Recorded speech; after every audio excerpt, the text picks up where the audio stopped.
आज की इस वीडियो में मैं रैंक करने वाला हूँ बेन 10 क्लासिक की ओमनीट्रिक्स के सभी एलियंस को। अब देखो मैं यहाँ पर बेन 10 क्लासिक की ओमनीट्रिक्स के एलियंस को रैंक करने वाला हूँ, ना कि बेन 10 क्लासिक सीरीज में जो बेन 10,000 और कैन 10 ने एलियंस का यूज किया है उन एलियंस को मैं रैंक नहीं करने वाला है इस वीडियो में। तो इसीलिए इस वीडियो में कुछ एलियन नहीं होंगे जो कि हमें क्लासिक सीरीज में पहली बार देखने को मिले थे, लेकिन बेन 10 जिन एलियन में ट्रांसफॉर्म हुआ है अपनी ओमनीट्रिक्स की मदद से उन एलियंस को मैं इस वीडियो में रैंक करने वाला हूँ। तो बेन 10 टोटल अपनी ओमनीट्रिक्स से 19 एलियन में ट्रांसफॉर्म हुआ है, तो मैं उन 19 एलियंस को रैंक करने वाला हूँ। नंबर 19 स्नेयर ओहो, जिसे आप बेन मम्मी के नाम से भी जानते हो। अब बेन 10 क्लासिक सीरीज में जब स्नेयर ओहो हमें देखने को मिला था तो बेन 10 क्लासिक सीरीज में थोड़ी देर के लिए ही हमें स्नेयर ओहो देखने को मिला था, लेकिन स्नेयर ओहो का अब तक का सबसे बेकार डेब्यू था बेन 10 की क्लासिक सीरीज में। अब अपने पहले डेब्यू में ही वो अपने अपोनेंट से हार गया था और ऊपर से उसको ग्रैंडपा मैक्स तक ने हरा दिया था। अब सोच के देखो, ग्रैंडपा मैक्स तक उसे हरा देते हैं जो कि एक नॉर्मल इंसान है, तो इससे ज्यादा वर्स्ट एंट्री क्या हो सकती है।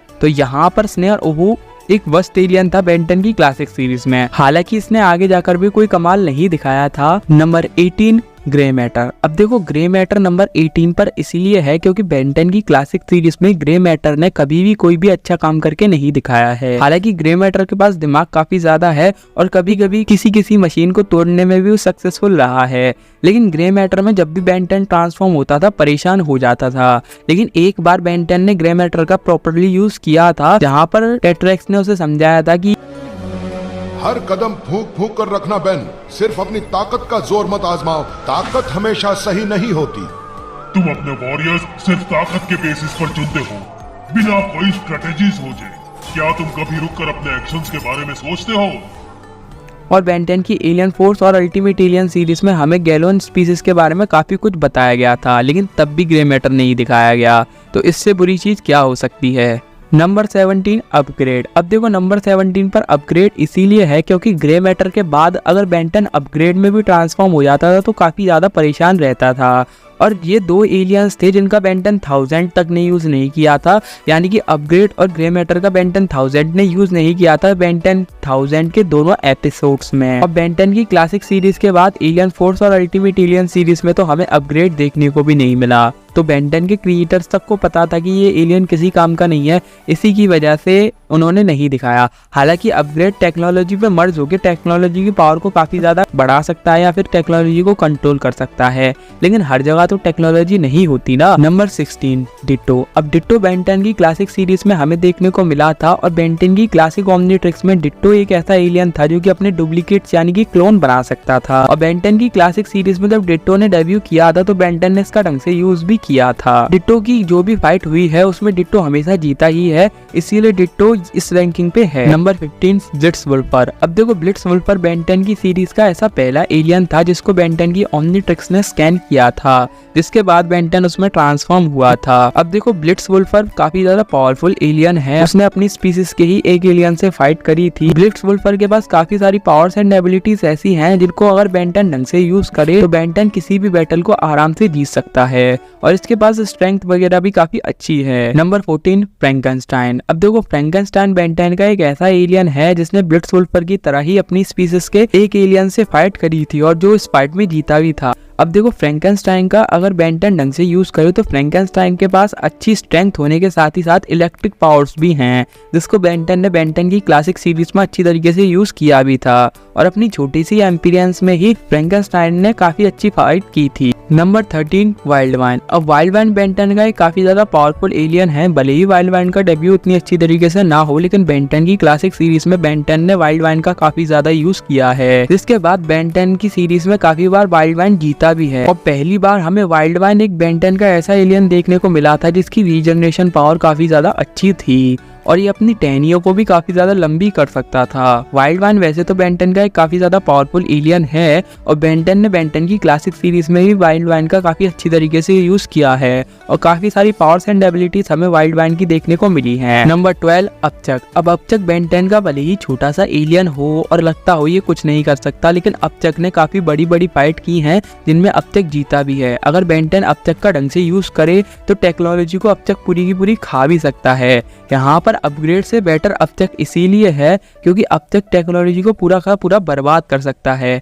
अब देखो कभी कभी क्या होता है कि अपग्रेड किसी टेक्नोलॉजी पे कंट्रोल करने की कोशिश करता है और अपग्रेड पर ही कोई कंट्रोल कर सकता है, लेकिन अब तक के सामने कितनी भी बड़ी टेक्नोलॉजी, कितना भी कुछ भी क्यों ना रख दो अब तक के सामने, वो उसे खाकर तुरंत की तुरंत तहस महस कर देगा। नंबर 11 आईगाई। अब आईगाई बेन 10 का एक ऐसा एलियन है जिसके पास हर तरह की पावर है, चाहे इलेक्ट्रिक पावर हो, चाहे आइस पावर हो, चाहे फायर पावर हो, लेकिन बेन 10 ने आईगाई का कभी ढंग से यूज नहीं किया। बेन 10 की क्लासिक सीरीज में आईगाई हमें वैसे तो कम ही देखने को मिला है, लेकिन फिर भी जब भी देखने को मिला है आईगाई ने अपने एनिमी को डिफीट किया ही है। तो इसी वजह से आईगाई बेन 10 का एक पावरफुल एलियन तो है, लेकिन कम अपीयरेंस के चलते आईगाई इस नंबर पे आया है। अगर आईगाई और ज्यादा देखने को हमें मिलता तो शायद आईगाई ऊपर भी आ सकता था। नंबर 10 वाइल्ड मट। अब वाइल्ड मट बेन 10 का एक ऐसा एलियन है जो कि जब भी स्क्रीन पे आता है कुछ न कुछ बड़ा कांड करता है। अब वैसे तो हमें शुरुआत में ये लगा था कि वाइल्ड मट कुछ ज़्यादा कुछ करके नहीं दिखाएगा, लेकिन बेन 10 की काफ़ी ज़्यादा एनिमीज को डिफीट करने में वाइल्ड मट का ही हाथ है। वाइल्ड मट ने काफ़ी सारे बेन 10 के एनिमीज को डिफीट किया है। हालांकि वाइल्ड मट कभी कभी खतरे में भी पड़ जाता है, लेकिन वाइल्ड मट का सूंघने का सेंस इतना ज़्यादा पावरफुल है कि वो अपने एनिमी को बहुत ही आसानी से डिफीट कर देता है। और वाइल्ड मट को डिफीट करना जितना आसान लगता है उतना आसान है नहीं। नंबर 9 रिपजॉस। अब आप लोग कहोगे रिपजॉस तो बेन 10 का एक काफ़ी ज़्यादा वीक एलियन है, तो मैंने रिपजॉस को नंबर 9 पर क्यों रखा है? देखो आप भले ही आप रिपजॉस को कितना भी वीक मानते हो, लेकिन रिपजॉस का लुक्स भी दिखने में काफी ज्यादा अच्छा है और ऊपर से पानी में जाने के बाद रिपजॉस काफी ज्यादा बीस्ट बन जाता है। अब देखो रिपजॉस को पानी में हराना बहुत ही ज्यादा मुश्किल है। पानी में जाने के बाद रिपजॉस इतना ज्यादा पावरफुल हो जाता है कि बेन 10 के पावरफुल से पावरफुल एलियन को वो आराम से डिफीट कर सकता है। इसीलिए मैंने रिपजॉस को नंबर 9 पर रखा है। रिपजॉस ने इतने ज्यादा फाइट्स किए हैं पानी के अंदर और इतनी बार डिफीट किया है एनिमी को, तो वो देखने के बाद रिपजॉस की पावर्स का अंदाजा आप इसी बात से लगा सकते हो। लेकिन अगर रिपजॉस पानी की जगह ग्राउंड पे भी उतना ही एग्रेसिव होता तो मैं रिपजॉस को ऊपर रैंकिंग कर देता।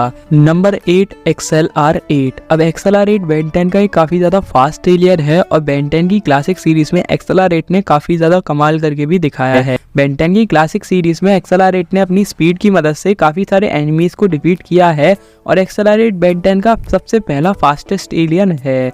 XLR8 के पास एक हेलमेट भी है जिसमें ये XLR8 काफी ज्यादा कूल लगता है और XLR8 के हमें काफी सारे फॉर्म्स भी देखने को मिले हैं और XLR8 के व्हील्स उसको सबसे ज्यादा फास्ट एलियन बनाते हैं। और XLR8 को रिप्लेस करने के लिए बेन 10 अल्टीमेट एलियन सीरीज में फास्ट ट्रैक भी आया था, लेकिन उससे रिप्लेस नहीं कर पाया था। XLR8 की बात ही कुछ अलग है ना। Number 7 string fly. अब देखो XLR8 जमीन पर कितना भी फास्ट हो, लेकिन वो उड़ तो नहीं सकता ना। उड़ने का काम सिर्फ एक ही बेन 10 का एलियन करता है, वो है string fly. String fly Ben 10 का सबसे पहला ऐसा एलियन था जो कि उड़ सकता था और उड़ ही नहीं सकता था, फास्ट भी उड़ सकता था। स्टिंग फ्लाई बेन 10 का एक ऐसा एलियन है जिसके पास काफी अच्छी पावर्स हैं। हालांकि स्टिंग फ्लाई में काफी ज्यादा बदबू आती है, लेकिन स्टिंग फ्लाई लिक्विड सा छोड़ता है जिससे एनिमीज को वो डिफीट भी कर देता है और कई बार तो एनिमीज को मुंह को भी जला देता है, क्योंकि स्टिंग फ्लाई काफी ज्यादा आसमान में उड़ सकता है और अपने ऊपर 2-3 बंदों को लेकर भी उड़ सकता है। Number 6 Ghostfreak. अगर गोस्ट ट्रेक बेन 10 की ओमनीट्रिक्स से नहीं निकलता तो शायद बेन 10 का सबसे पावरफुल एलियन गोस्ट ट्रेक होता क्लासिक सीरीज में। और गोस्ट ट्रेक के पास वैसे तो अपने साइज को बढ़ाने की भी पावर है, लेकिन ये पावर कभी हमें क्लासिक सीरीज में नहीं देखने को मिली। अगर ये पावर देखने को मिलती, अरे क्लासिक सीरीज में ही छोड़ो, बेन 10 की पूरी यूनिवर्स में ये पावर देखने को नहीं मिली। लेकिन गोस्ट ट्रेक के पास काफी अच्छी पावर्स एंड एबिलिटीज हैं जो बड़े से बने एनिमी को भी वो पोजेस कर सकता है आराम से और बड़े से बड़े एनिमी को डिफीट कर सकता है। लेकिन गोस्ट ट्रेक बेन 10 की ओमनीट्रिक्स से बाहर निकल गया था, जिसकी वजह से गोस्ट ट्रेक नंबर 6 पर आया है, वरना वो नंबर 1 पर भी आ सकता था। Number 5 Cannonbolt. अब बेन 10 क्लासिक सीरीज की ओमनीट्रिक्स में जब सबसे पहले कैनन बोल्ट अनलॉक हुआ था तो काफी ज्यादा पावरफुल एलियन हमें नहीं लगा था कैनन बोल्ट, लेकिन बेन 10 क्लासिक सीरीज के आगे आने वाले एपिसोड्स में कैनन बोल्ट ने बड़े से बड़े एनिमी को डिफीट किया था और कैनन बोल्ट के साथ बेन 10 काफी ज्यादा एग्रेसिव हो जाता है और वो बड़े से बड़े एनिमी को आसानी से डिफीट कर देता है। एक बार तो कैनन बोल्ट ने विलगैक्स तक को बहुत बुरी तरीके से पीटा था। Number 4 heat blast. अब हीट ब्लास्ट बेन 10 की ओमनीट्रिक्स का पहला एलियन था और अगर हीट ब्लास्ट की पावर का अगर बेन 10 ढंग से यूज करे तो हीट ब्लास्ट को रोकना काफी ज्यादा इम्पॉसिबल हो जाता है। हीट ब्लास्ट काफी ज्यादा एग्रेसिव हो जाता है अपनी फायर पावर के साथ और फायर को तो वो हाथों पे नचाता है। हीट ब्लास्ट और विलगैक्स की फाइट देखी थी, हालांकि हीट ब्लास्ट ने विलगैक्स को ज्यादा डिफीट नहीं किया, लेकिन अगर हीट ब्लास्ट की पावर का बेन 10 ढंग से यूज करता तो उसे रोकना इम्पॉसिबल था और वो शायद विलगैक्स को भी डिफीट कर देता। Number 3 diamond head. अब diamond head Ben 10 classic series का एक काफी ज्यादा पॉपुलर एलियन है। डायमंड हेड की पावर इतनी ज्यादा पावरफुल है कि उसने विलगैक्स को भी काफी बुरी तरीके से मारा था बेन 10 की एलियन फोर्स सीरीज में। लेकिन यहाँ पर बात हो रही है बेन 10 की क्लासिक सीरीज में। अब देखो क्लासिक सीरीज में बेन 10 को एलियंस का यूज करना तो ढंग से आता नहीं था, लेकिन फिर भी डायमंड हेड ने अपनी पावर्स के साथ काफी ज्यादा कांड करके दिखाए थे और काफी सारे एनिमीज को भी डिफीट किया था अपनी पावर्स के साथ। Number 2 four arms. अब फोर आर्म्स बेन 10 का एक ऐसा एलियन था, जब भी बेन 10 फोर आर्म्स में ट्रांसफॉर्म हो जाता था तो फोर आर्म्स के साथ वो कोई भी काम कर लेता था, चाहे वो कैसा भी काम हो, चाहे उड़ने का काम हो, चाहे बैठने का काम हो, चाहे पानी का काम हो, कोई सा भी काम हो, फोर आर्म्स के साथ बेन 10 आराम से कर लेता था। क्योंकि फोर आर्म्स बेन 10 का काफी ज्यादा फेवरेट एलियन था और फोर आर्म्स किसी भी बड़े से बड़े एनिमी को आराम से डिफीट कर देता था। जब फोर आर्म्स का डेब्यू हुआ था तभी फोर आर्म्स ने जंबो को डिफीट किया था, जो कि फोर आर्म्स में साइज में 10 गुना ज्यादा बड़ा था,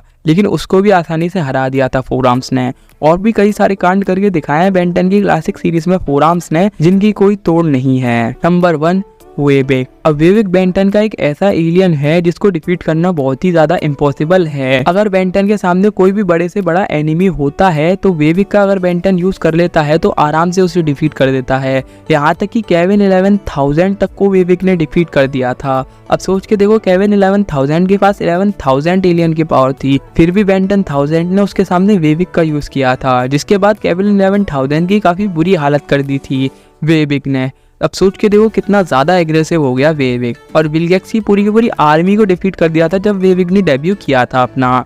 और भी क्या क्या कांड बताऊं आपको वेविक के, उसने इविल वेविक तक को डिफीट कर रखा है। अब सोच के देखो आप। तो हाँ, यही थे बेन 10 की क्लासिक वाली ओमनिट्रिक्स के सभी एलियन। तो बस आज की इस वीडियो में इतना ही। अगर वीडियो आपको पसंद आई हो तो वीडियो को लाइक कर देना, चैनल को सब्सक्राइब करके बेल आइकन को ऑल पे सेलेक्ट कर देना। तब तक के लिए गुड बाय।